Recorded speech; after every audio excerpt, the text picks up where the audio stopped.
You see all the snow on the mountains this morning? Yeah. I was like, forget this, I want to go. Right?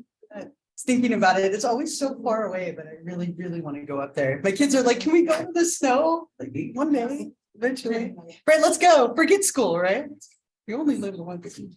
I had another thought, but it just left me. Good games. I was pointing out your jersey. I almost wore my Chiefs Mahomes jersey today. I was going to wear my socks too, but I wore them yesterday, my lucky socks. Every time I wear them, they win. I'm getting superstitious. Yep, your lucky socks. Nice. See, if you don't wear the lucky socks, they lose. I didn't wear my Brady socks. That's why he lost. We'll talk about superstitious thinking in like a week. All right, I gave you a homework assignment with the case study. So hopefully you had some time to look at that. I want to let you get into groups for just a couple of minutes, and then we'll get started. We'll talk about it together, and then I'll collect it. So as a group, just kind of go through, share what you came up with. Feel free to add if somebody has something you didn't have, and then we'll talk about it together. Find a few people.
No.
Most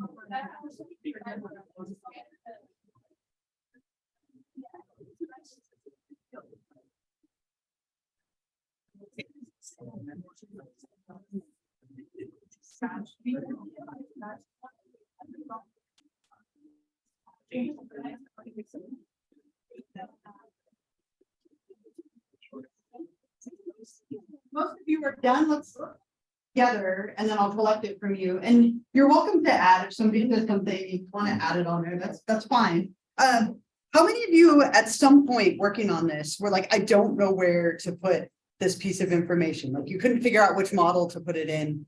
A bunch of you nodded. There's a lot of overlap, right? And that's the case with all of these models. So the idea is to just try and see from each one how we can explain his behavior, but obviously all together, all of these models are going to explain his behavior when we combine them. But let's go through it. Anyone have anything from a biological perspective that we could say? I'll go here and then here. Yeah. Yeah, I thought it would be interesting was his parents' history with Yeah. alcoholism and like how that systematically changed like a child's genetic makeup and also their like not ability is the wrong word, but like the propensity that they'll become an alcoholic. So that can also lead to like different like brain chemistry from the trauma of that. Yeah. And from like it's you're saying, so that could explain some of his behavior. Yeah, I love that, right? So the genetics and some of the brain chemistry stuff you want to add to that? Yeah, I also want to note that there's definitely like even used the word around. Yeah. So he already has that substance abuse issue, which his father had as well, which there's a genetic part there. But then you could call his like chasing and running in and of itself is almost a substance abuse Yeah. issue where it's the chemicals, but that's all that's looking for there. Yeah. Sometimes that thrill-seeking kind of behavior where you're going after those adrenaline rushes can indicate a neurotransmitter deficiency, right? Sometimes people who don't get that rush naturally will go out and try and find it in some way, which kind of like you were talking about as well, both of you together. Did you have another thought or did they? Yeah.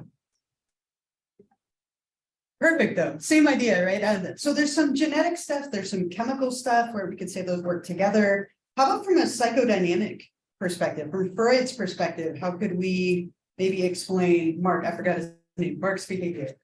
What do we think? Anybody from a Freudian? Yeah. But like you might unconsciously feel like insecure and like left with them because his brother was like kind of the one keeping things under control. And Okay. that's why he's always seeking validation from other people. Okay. I like that. And we didn't talk about it in here, but like superiority and inferiority complexes also kind of go in that perspective. So you have that, which is great. Yeah. Trying to find love with somebody else. He said every solid relationship that failed, because he's scared to actually open up to him. And maybe he's used to non walking out at a very young age. Yeah, and so that's the key, right? His mom walking out on a young age sets the stage for things that happen later from this perspective, all about the mom, right? Freud would have thought that was like rich gold mine right there, that the mom had walked out would definitely set the stage. Yeah. So because he doesn't care about him. Yeah. That's perfect, right? It is very unchecked, it's very dominant, right? He's doing what he wants. It's like childhood conflicts, those are kind of all the big things that I had written down. How about from a behavioral perspective? There's a couple of things we could add here, behavioral stuff. I'll come back to you if no one else, anybody over here? Yeah, okay. Pretty much just kind of chasing the brushes, what's that? Okay, Whether you get praise from the public, whether you can see better with like the fire, you know, it's great that that's doing bad. It's bringing that in the best. And it's in people validated something. Okay. So that feel good from a behavioral perspective, we could say is like reinforcement, right? It's rewarding or reinforcing. Yeah, because from a biological perspective, we talk about the rush and that dopamine and adrenaline. But from a behavioral one, we could say that feeling good is reinforcing and rewarding. Yeah. Yeah, kind of still similar in the way that as a kid, when he acted out, he got attention. Yeah. And he learned that like acting out was his way of getting attention. So just carried on into like behavior. And I also said that like watching his dad do little things and not really be punished for them kind of in his brain was like, oh, this is okay. Yeah. both of them, right? I got rewarded for acting up. There's some modeling and watching his dad, right? Those are great. Yeah. I would also, I would even see is that. Sees his brother, like. I was like, so it's games like a lot of fights. Yeah. So Great seeing that at home and modeling and imitating it and giving that's the norm. Okay. Anybody have anything else from there? Yeah. On her dad, the dad not getting punished, she also never got punished. Says he got away with several crimes. Right. Like, conditioning wise, he didn't be punished to deter him Yeah. away from it and then didn't trust it. That's great, right? If he had been punished, that might have kind of curtailed it a little bit, but he wasn't punished, right? So he kept doing it. Anyone have anything about like the elementary school talks at all? I wrote that in my notes. it Yes. seems like he acts more on emotions rather than logic. Okay. He's instigating fights and all. Okay, and that might be maybe fit better in the next one or the cognitive one. But that's definitely an element that's playing out here. Yeah. Well, growing up, we would always watch his parents fight with each other. Yeah. Get into really heated arguments, so Mhm. that's how we learned to those calls up. Those expecting fights. Yeah, right now we kind of have a similar thread going there. Yeah. They, the fact that he gets a lot of praise. I mean, it depends on another one as well, but. Yeah. I think he gets praise that makes his behavior like, it boosts his self-esteem. Mm-hmm. And it says that it makes him feel more and balanced, so. Yeah. I think that could be a good factor, right? That he gets that praise and attention from those talks, right? And reinforcement of maybe a good behavior a little bit. Yeah. Do you think he gets away with it as well now is because he has a job that is very well known is, you can't act like that and have that from a job. Mhm. You have to be a very teacher perfect. Get a good. Interesting. I like that, right? I like that. That's an interesting take on that. How about from a cognitive perspective? Yeah.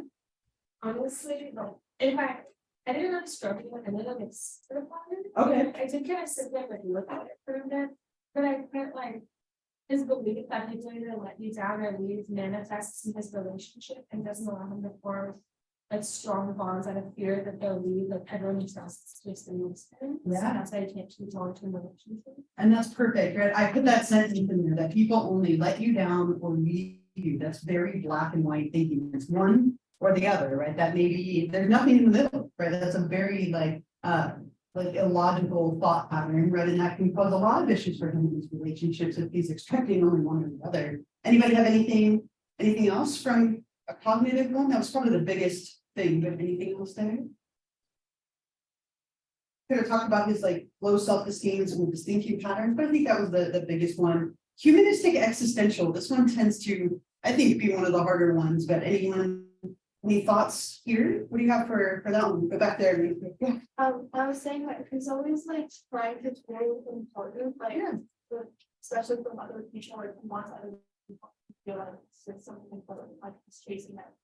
Yeah. Self-acceptance a little bit. Love that, right? That gives him meaning, right? And that's a big part of that perspective. That's excellent. Did you have a thought as well? Yeah, I was thinking that early on in his life, he didn't have much direction, but now he has a career which he really enjoys and finds meaning in. Yeah. And so if he can find, the right reason to do it, essentially one that isn't just I enjoy it, but it's also I think it's making myself a better person. Yeah. And I think that it could lead to some much more positive aspect for the rest of his life. For sure. And remember, this is a very positive branch, right? And so he's looking for meaning, he's looking at realizing his potential by, exploring careers that are a little bit more healthy, kind of doing good in a way. How about from a socio-cultural perspective, our last one? Any thoughts here? Anyone who hasn't?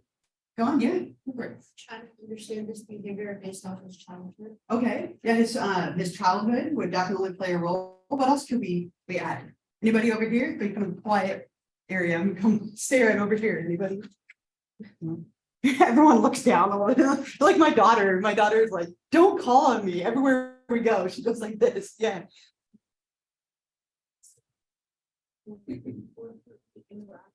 Always tell him he's doing a great job and that he's like a person to look up to, so he can have that he's like this great person. Okay, and we get that culture of like that firefighter culture, right? That could play a role here as well. There were a few other hands. Yeah. Yes. Mhm. That poverty and low socioeconomic status. I put his race in here.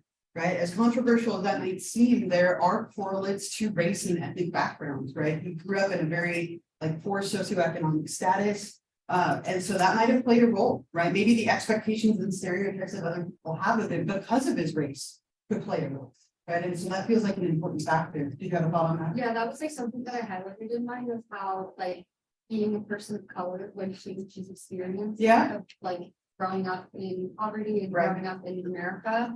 Mhm. And so I think that like a therapist would, I highlighted like the way that the therapist would look at it. So like that they would help to examine like all of this past information about the neighborhood and stress and Yeah. poverty, and then be sensitive to all these factors. Because like they highlighted that like being a really like highlight on like sensitivity therapists. Yeah, I love that, right? And all those things are gonna play a role, and so if the therapist pay attention to those, be sensitive to those, I think that would be helpful for them. Any other thoughts? Yeah. I don't know if it's really falls into sociocultural, but I think that additionally his age and gender also can have some effect upon the experience that he was having, which will then go on to shape the rest as well. Yeah, and those things would, they're right there, age, gender, those are our cultures, like cultures that you belong to, yeah. Not having a mom and having a really aggressive dad. Yeah. Probably feel like just the big stresses and things. And bottling up his emotions could have made him more aggressive. Yeah, I love it. I feel like a proud parent, right? Really nicely done. All of you, the things that you're sharing are great. I mean, and this is really, I think, a good example. What I wanted you to see here is that we could take all of these. Every model is relevant, right? So it's never that we look at one model alone. That's really uncommon. What we would do is look at all of them together, and all of them together paint this picture of why he is the way he is. And you can take any single behavior and like kind of skew it and fit it into each one of these models. And so I love it. I love what you shared. Thank you so much for all of you who raised your hand. If you want to make sure your name is on there and pass them forward, put your first and last name so that I get the right name in the system.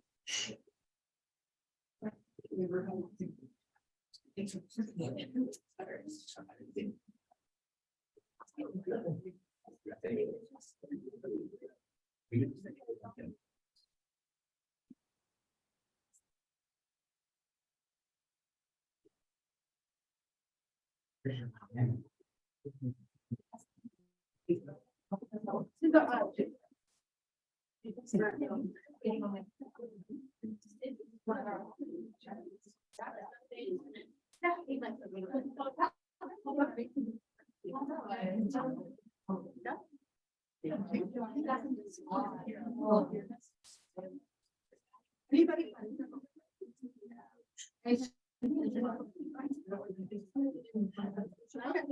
So,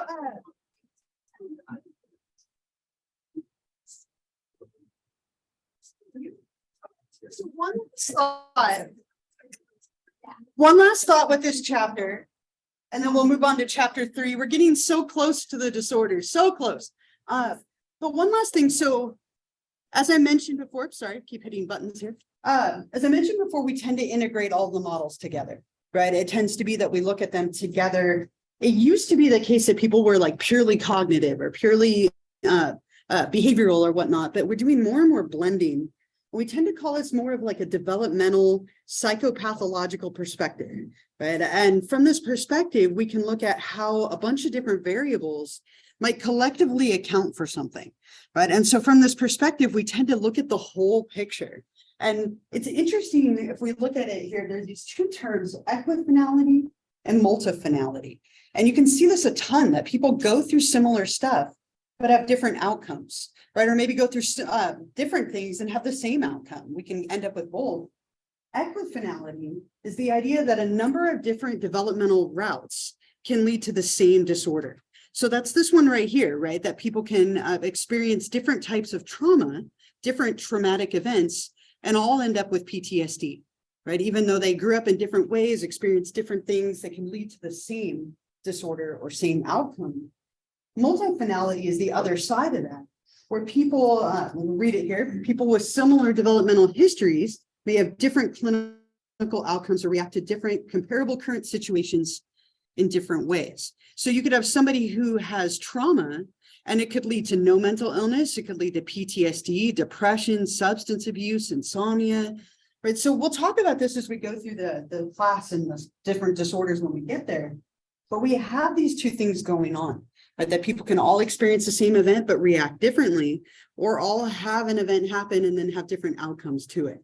So just kind of one last thought to talk about integrating the models together and wrapping them up.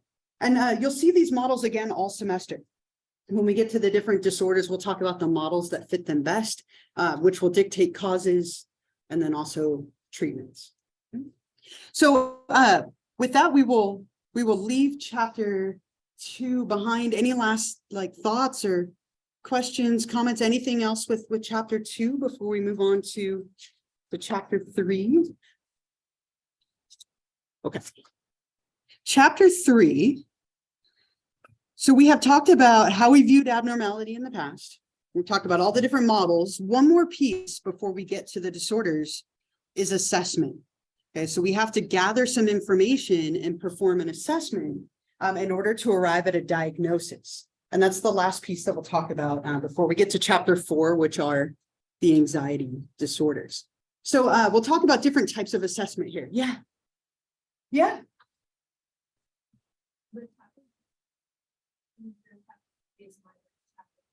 Okay. But it's, the 10.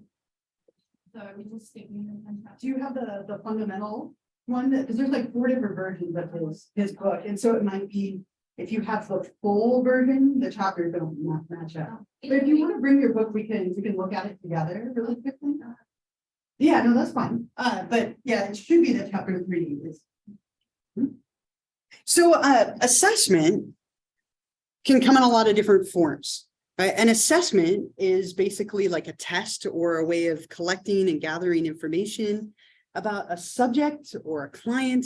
In this case, we are gathering information about a person, their functioning and what's going on. But you will take assessments in classes. You'll take an assessment in here in a few weeks when you take your first exam, right? It will be me gathering information about how well you understand the material we've covered so far.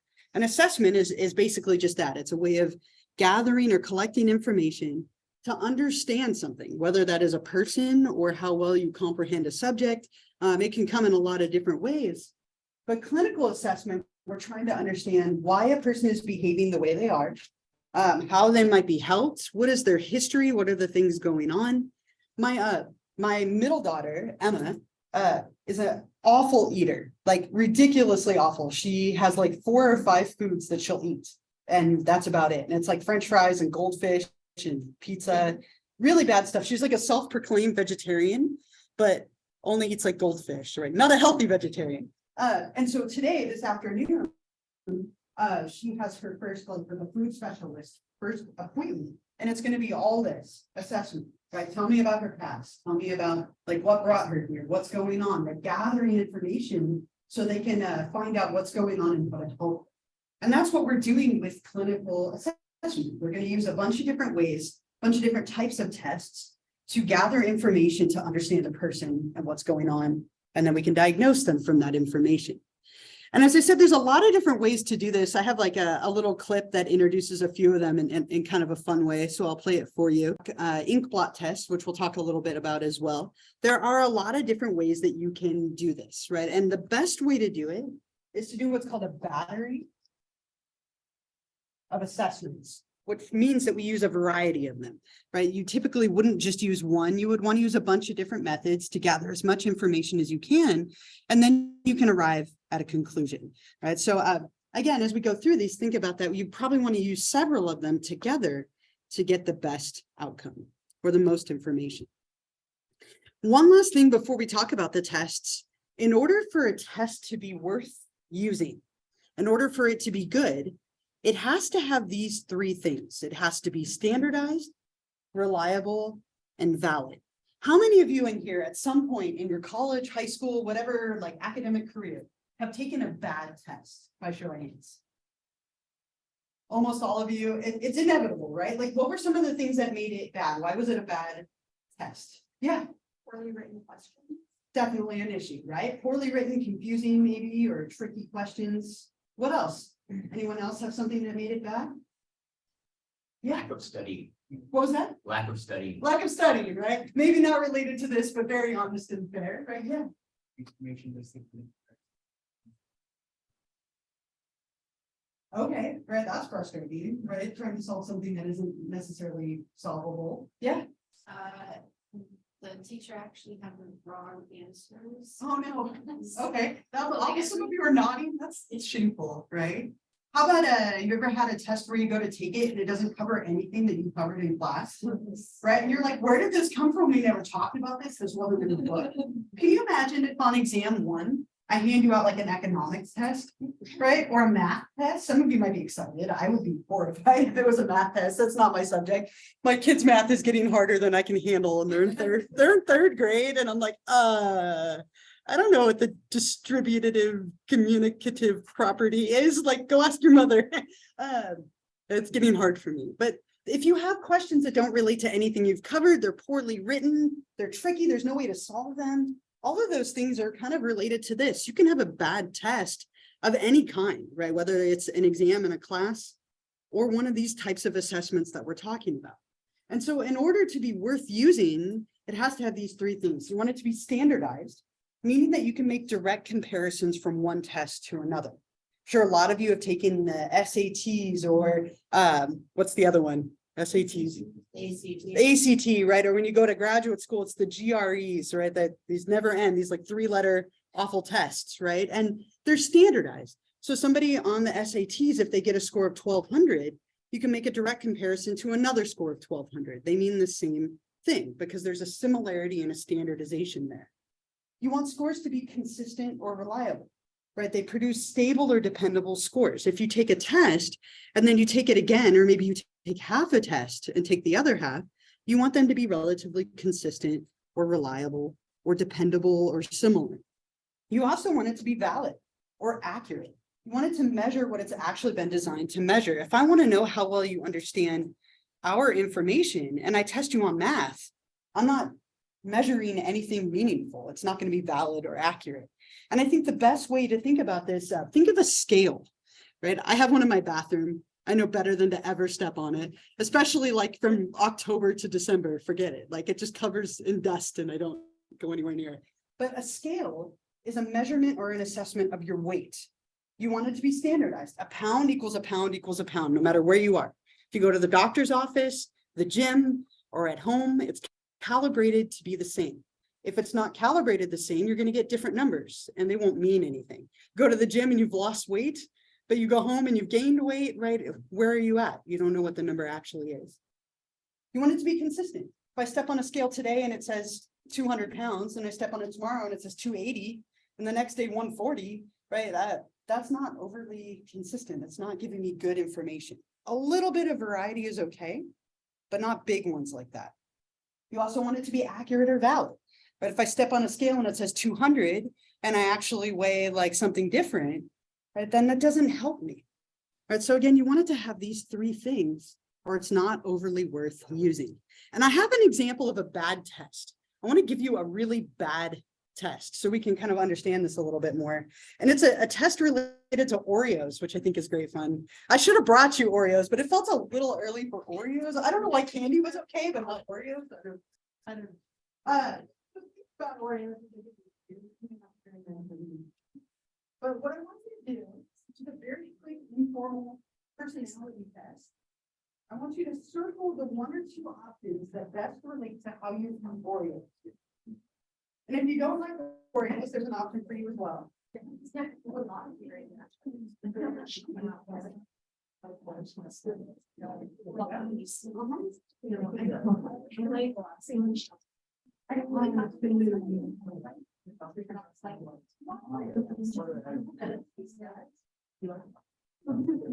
I might give you a few extra credit.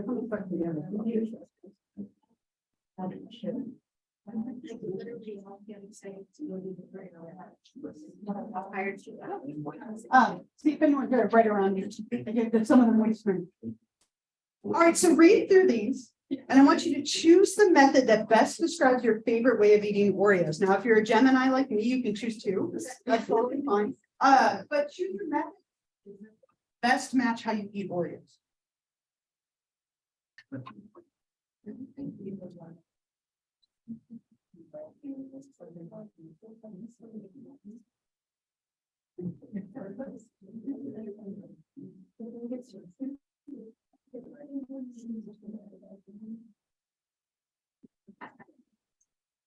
It's a very deep test, right? To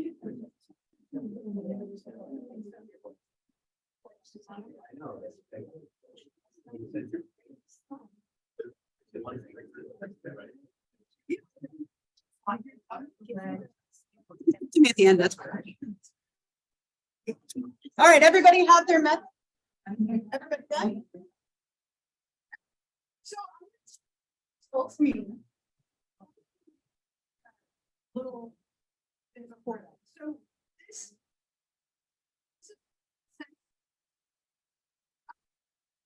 But it's fairly sensitive, which is kind of makes it funny.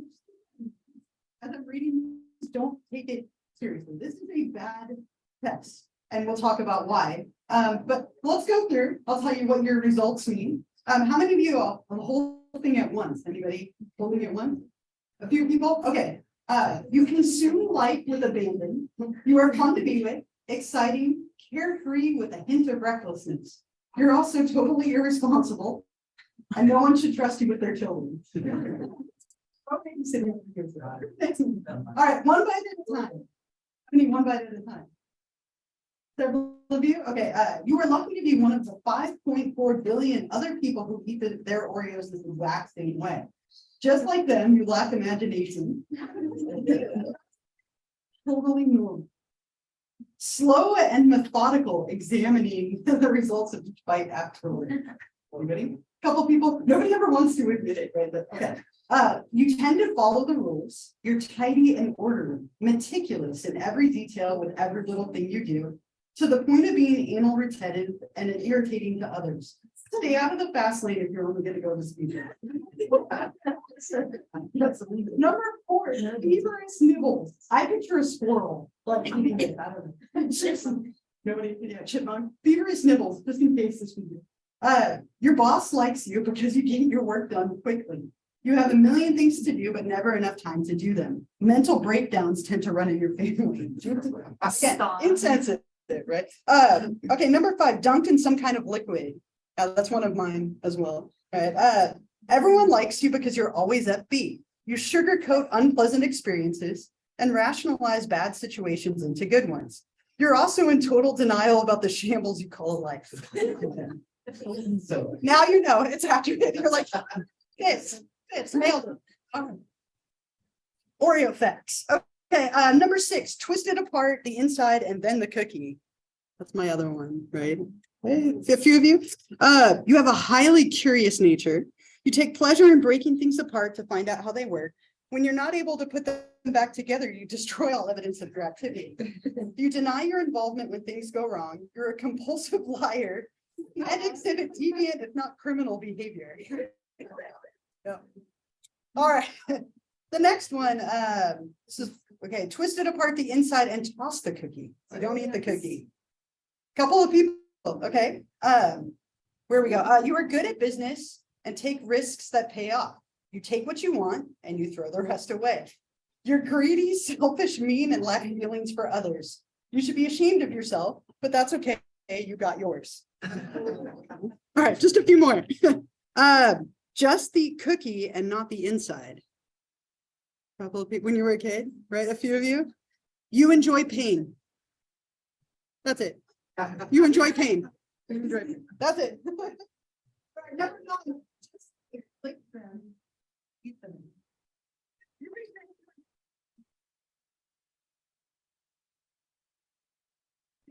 Small furry animals and seek professional medical help immediately.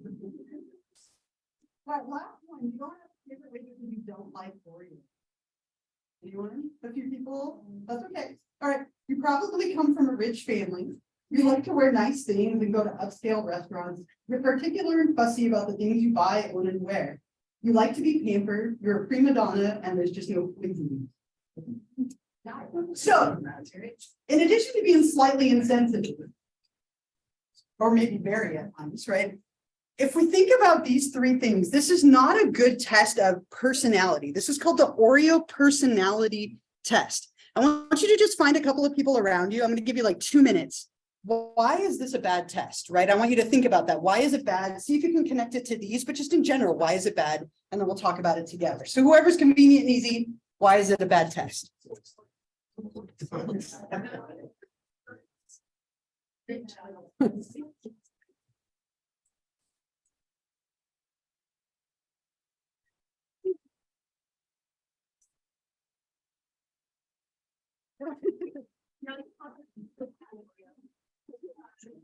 Extra, thank you so much.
No doubt. But why is this bad? What did you come up with? What would make this not the best test? Yeah, It's none of those three things. none of those three. Yeah. I would say you could maybe have this one. Like I could give it to everybody the same way. Oreos. Yeah, I could maybe do that one, but it definitely lacks the second two. What else could we say about it? Yeah. It is both inaccurate in that it, it's, none of them are probably gonna be completely right for any individual person, Sure. but also it has, at the same time, it's super broad and general. Yeah. So that then, most of these, while they won't be completely right for any individual person, most of them will probably be at least a little bit right for any given person. Yeah, it's so broad and so general that there are little truths in it, but is it really helpful? I don't know. Yeah. Uh-huh. Right. Mhm. Yeah. You do relate to it. Yeah. And but you could also look at the other one, and if that was your answer, you'd be like, I do relate to that. That is so me. Yeah. So like, I think it's the way it's written Yeah. really helps with the making the test seem like it actually is a test. Yeah. And that's called the Barnum effect. It actually has a name, right? That when we take tests like this, you can find ways to have almost anything relate to you. Because we want to have it relate to us. We want to like register with it. But yeah, it very, very much an issue there. Yeah. To be fair, doesn't the Barnum effect kind of apply to, personality testing? Yeah. Any test, right? Any test. We tend to want to believe the things that we read. Yeah. Right. Yeah, it's overly simplistic, right? Is the way that you eat an Oreo really representative of your personality? We could say that's poor validity, right? Does it really measure your personality? Yeah. Say if we found out, you gave me Oreos 2 separate times. Yeah. Okay. Which one is that? Yes, right. So poor reliability. How many of you have more than one method? Right. By show of hands. Okay, so for me, it depends on how many Oreos I plan to eat, right? Like if I'm only gonna have a few, I'm dunking them in some milk, right? But if I'm gonna eat like a sleeve, right? I'm not gonna waste the liquid, right? I'm just gonna break them apart and eat them, right? So you might have different methods depending on the day. Did anyone have a method that wasn't on there? Yeah? What's your, I'm curious.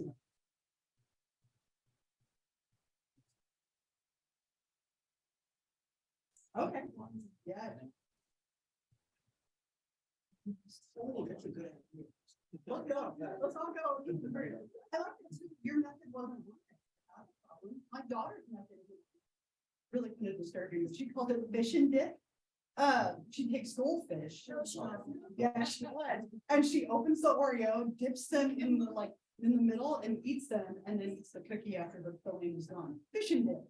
You're welcome, maybe, or you can try it later. She's made me try it. It's disgusting.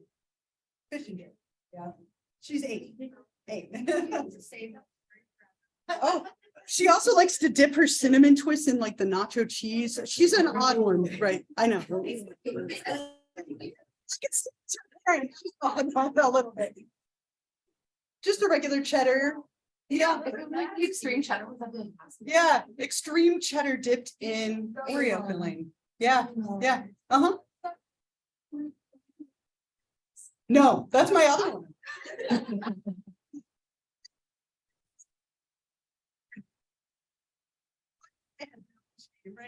She actually is a really good eater, but this is her favorite snack, fish and dip. Every night, fish and dip. Can I have fish and dip? Why? Why?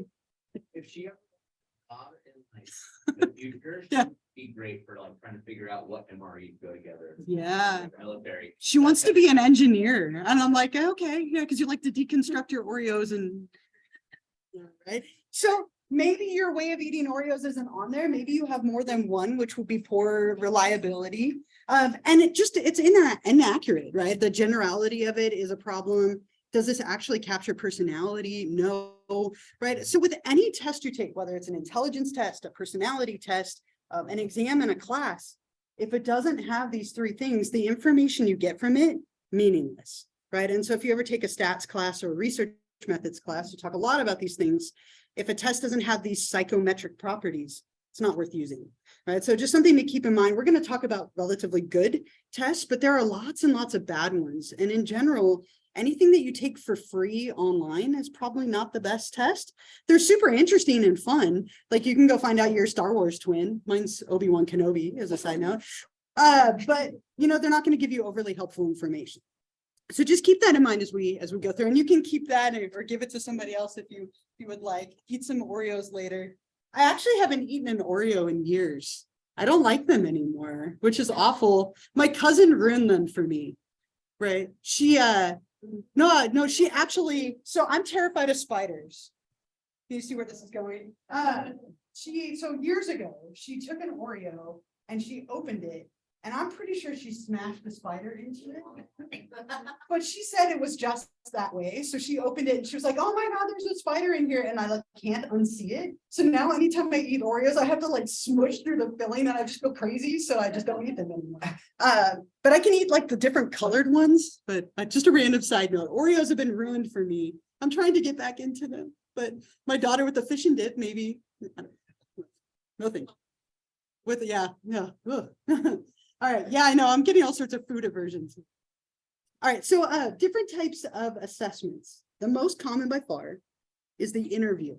A lot of interviewing, right? And I'm sure a lot of you have done an interview at some point. It's just a conversation where somebody's asking you questions and they're trying to get information from you. You might interview for a job or for a school, or you interview as part of like a clinical meeting. The very first session when you go to therapy for the first time is an interview. It's a clinical interview. And sometimes it's a little disappointing for people who like, maybe it took them a long time to go. The first time, all they do is gather information. What brought you in today? What are your symptoms? What's your family history? Like, tell me about the things going on, right? And it's a lot of asking questions to learn about what brought you in to therapy or what brought you in to be assessed in the first place. And very common as part of a clinical interview, we slip in little things like a mental status exam. And I remember the first time I went to therapy, like recently, so it was maybe like 6 years ago, my therapist asked one of these and I laughed. I was like, did I pass the mental status exam? Because I know these things, right? Having been a therapist. but it's traditionally asking things to see if someone is in touch with reality, right? What is the date today? What is the year, right? And maybe you forgive someone for being off by like 1 year. Like I wrote 2022 on a check the other day, right? It's January, that's forgivable. But what if I wrote 1986 on a check, right? I'd be a little worried about my mental status. Or if you ask somebody who's the president and they're like Clinton, right? Wrong, right? Or like off by a few. So you ask people questions like, where are you right now? What is the day of the week, right? Do you know what the weather is outside, right? How aware are you of your surroundings and the world around you? Just to see how well they're functioning. Sometimes people are out of touch with reality, and a couple of little questions can get at that relatively quickly. So interviews, probably the most common, right? And again, anytime you go to therapy or any clinician, this is how it's typically going to start. We can also do some psychophysiological tests. These aren't the most common. These would only be done if we suspect that there's like a physical problem. So if maybe we're wondering if someone has a neurological issue or an anatomy related issue, then we might do some of these. But here we're doing things like CAT scans, PET scans, MRIs, EEGs, right? All sorts of different tests that we can do to see if there's any kind of brain structural anomalies or activity issues in the brain. And again, this would only be done if we suspect that there's like a physical issue, but it's oftentimes part of that battery. If somebody's coming in with memory related issues, we might do like a CAT scan or an MRI to see what parts of the brain are responding, or like an fMRI to see what happens when we show them a stimuli, right? And that might help us to diagnose things like Alzheimer's or the different dementias. So only if it's relevant, but neurological tests or psychophysiological tests might be part of this battery if we suspect that it might be in play. Intelligence tests might also be used. Commonly used for children in like a school setting, we would use intelligence tests as a way to measure their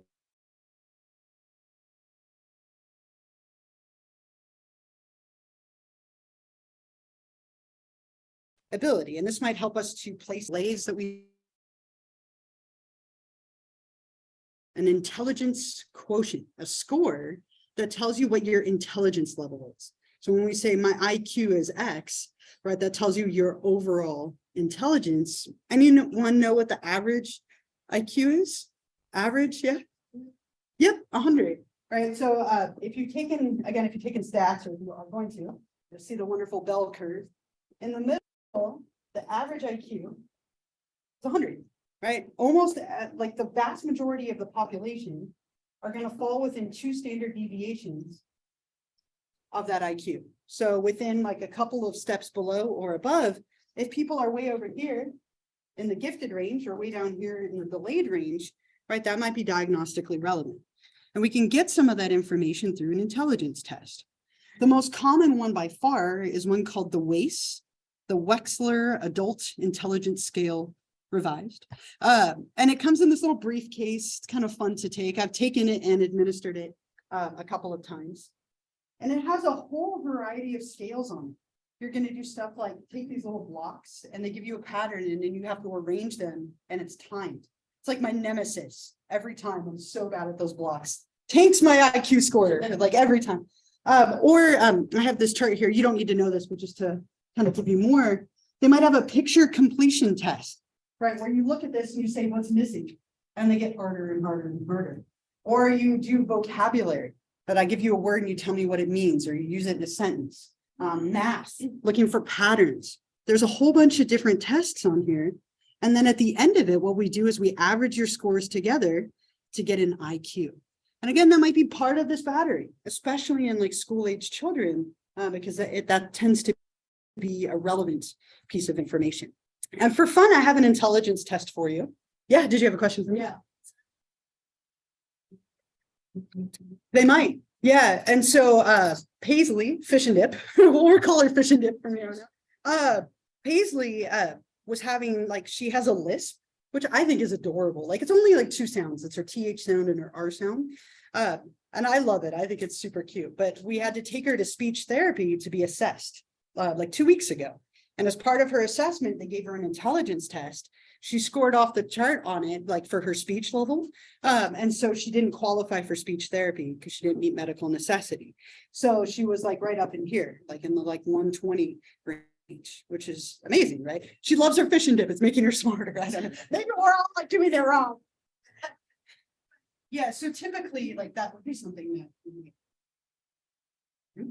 Okay, so I'm gonna give you this. Don't start with, okay, so let me hand this out to you, and this is gonna be timed. And this is just for fun. If you don't do well in this, it does not mean you're not intelligent, okay? This test has problems too, but I think it is definitely better than the last one. It does not involve Oreo, so it's far.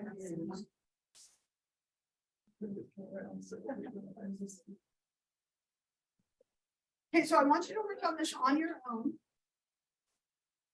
Don't start playing it.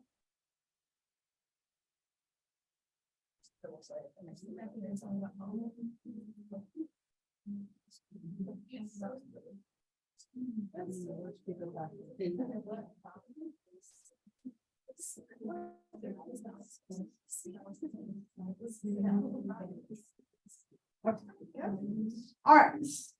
Give me one more. No? I'll give you one back. All right, that's fair. Oh my gosh. You have, okay, and we'll talk about that. My friend was in your class last semester. Okay, okay. And I've been so fast. Oh, no, okay. Again, if anyone looking for one, I don't know, I'm in your family. What you're doing with this, and again, I want you to do this on your own. Don't look up the answers, just do the best you can. If you don't know, it's stupid.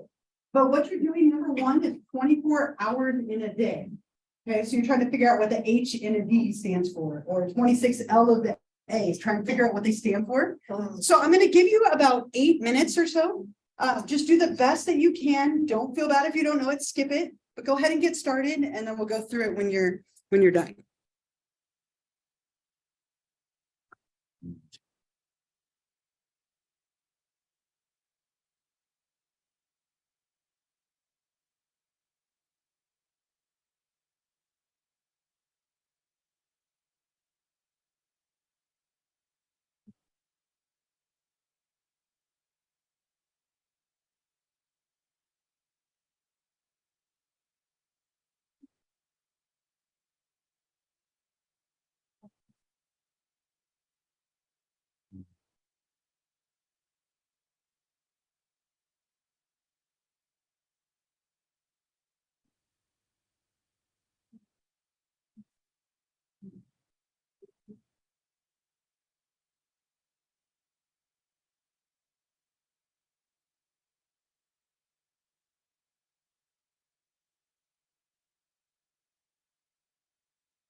Give about 5 more minutes.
A couple more minutes. Couple more minutes.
You have about 30 seconds left. You gotta get those last thoughts written down.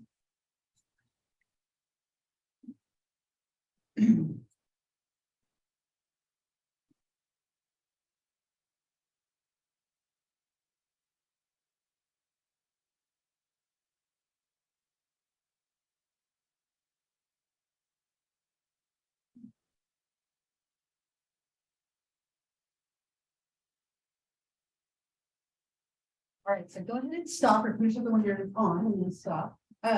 Hopefully that wasn't too frustrating. We're gonna go through the answers. So if you're close, give yourself credit. And obviously if you get it right, give yourself credit and maybe circle it so you remember how many you got correct. But we'll go through these and then there's some issues with this that we can talk about as well. Not the best test of intelligence for a few reasons. So number one, I told you was hours in a day. If you know the answer, we can all just say it out loud. What's number two? Letters of the alphabet. Nice job. Number three. Days of the week. Number four. Wonders of the world. Some of these are more obvious than others. There's a few that are obscure. Number five. Songs of the Zodiac. So obvious once you see it. Number 6. Anyone know number 6? Books of the Bible. Number 7. Anyone know number 7? Cards in a pack without jokers.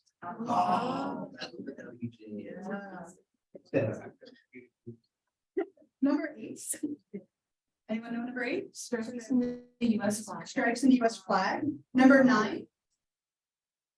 Holes on a golf course. Oh, that makes sense. Number 10, my personal favorite. Flavors at Baskin Robbins. Yes. Oh, tomorrow's the 31st. Right? Like. That's the day to go get ice cream for the discount price. I'm taking my children, sure. Okay, number 11. Toes on a foot. Number 12. To breathe in a right angle. Number 13. 3, 1, nice. Number 14.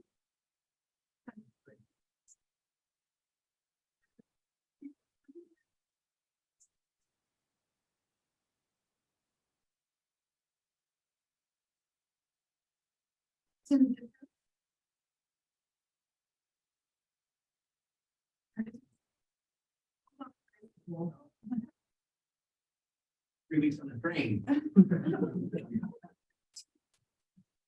17. Number 18. Players on a football or soccer team. So it depends on the soccer team. Okay, number 19. Well, in one city. Once a year, anyone like the finally one that's more clear. Number 20. Sounds in a time. 21. Tentacles on the Tentacles on a soccer ball. Yeah, very nice. 22. Days in February. 23. It means in a baseball game. 24. 366 days in a year. Yep, days in a year. 25. Loaves in a baker's dozen. Ooh, that's a good one. 26. It's 27. Lives of a cat. Got it. Puss is down to his last life and. 4 times home. 28.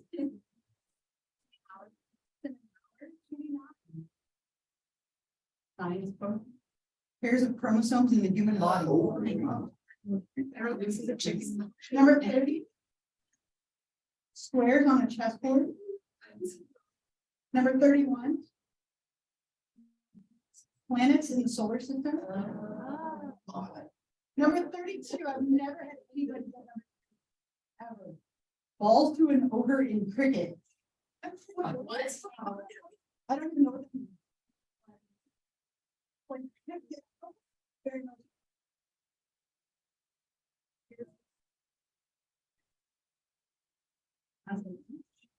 And 34.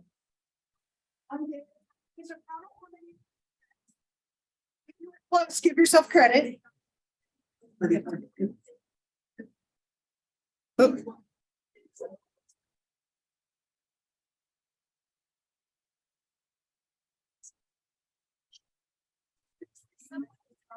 Someone.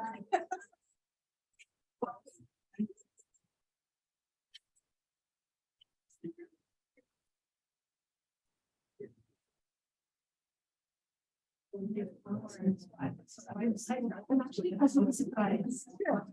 Good. All right. Everyone else.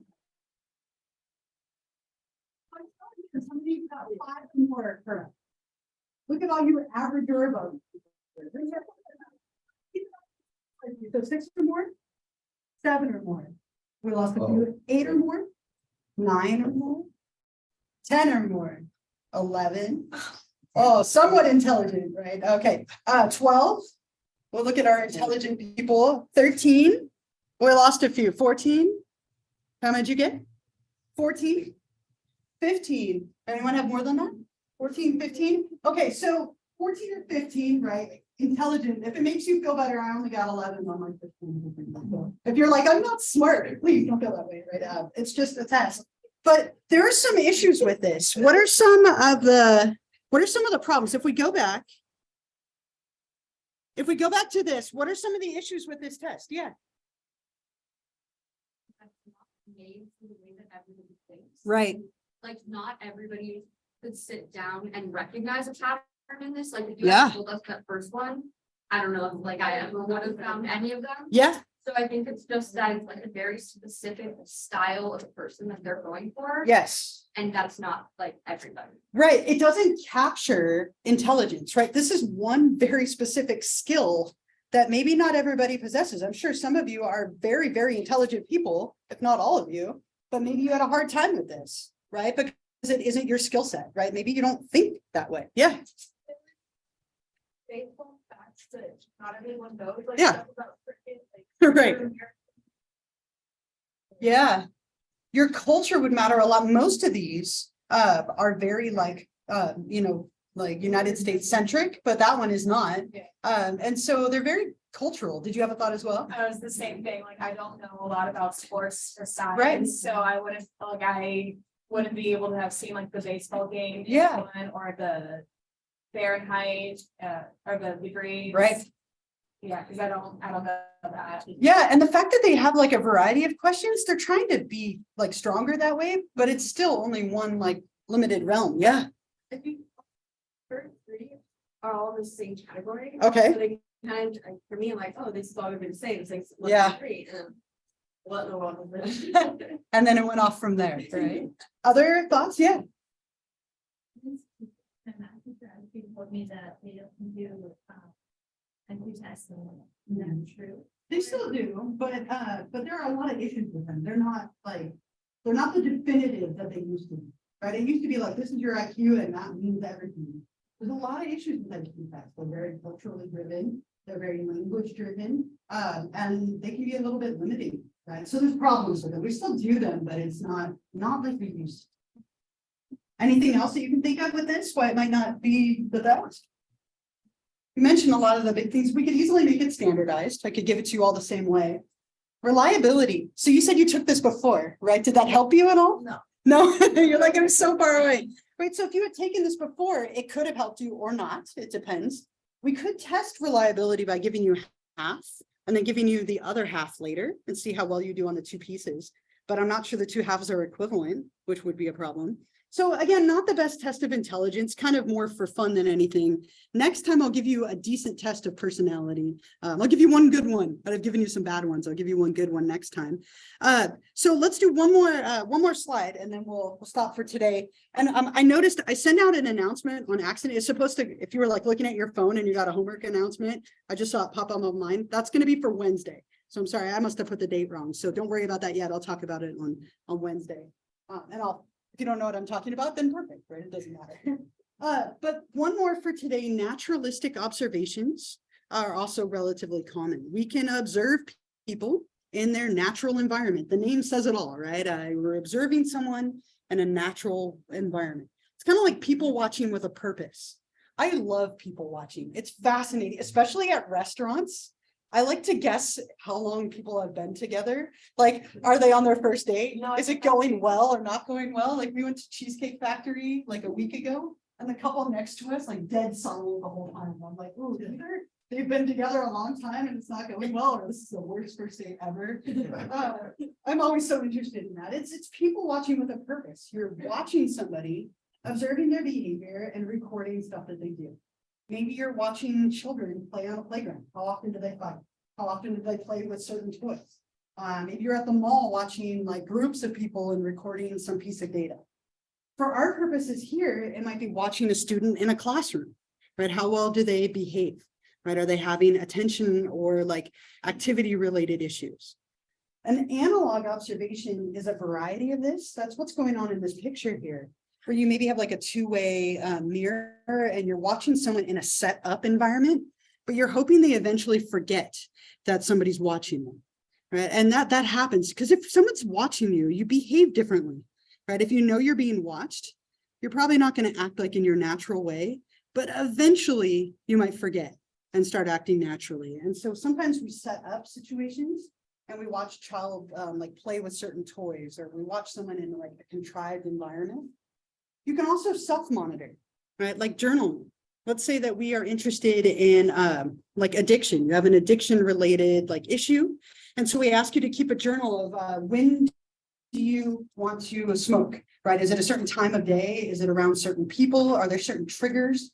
And you might keep track of that. You're observing yourself and creating a log that we can analyze and use maybe as part of your diagnosis.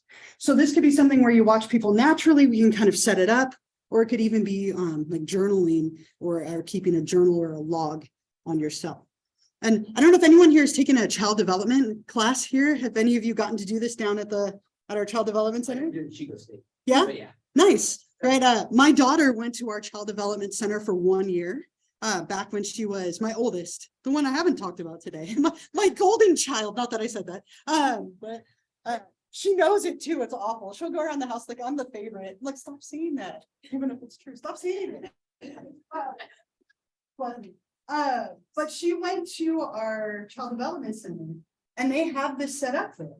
So you can go watch the children, and it's very common for child development students to do this as an assignment. And I'd go down there and watch her, like just in preschool without her knowing I was there.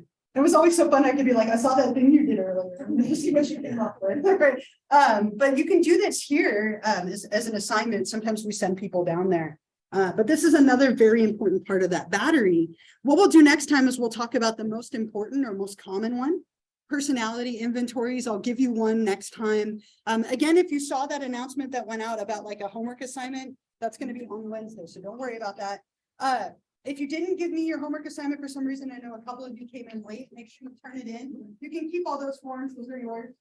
We'll stop there and I'll see you all on Wednesday. We'll keep going. Hey, I totally forgot the homework assignment. you could take a picture of it and email it to me. Yeah, I'll totally do that. Just sometime today is Oh, totally fine. absolutely. Yeah. Uh-huh. Post the answers for the Oreo personality quiz. If you type in it on Google, just type in Oreo personality test, it'll come right up. Okay. Yeah, if you can't find it, email me and I can send you the document. Okay. Yeah. That was funny. I want to do that.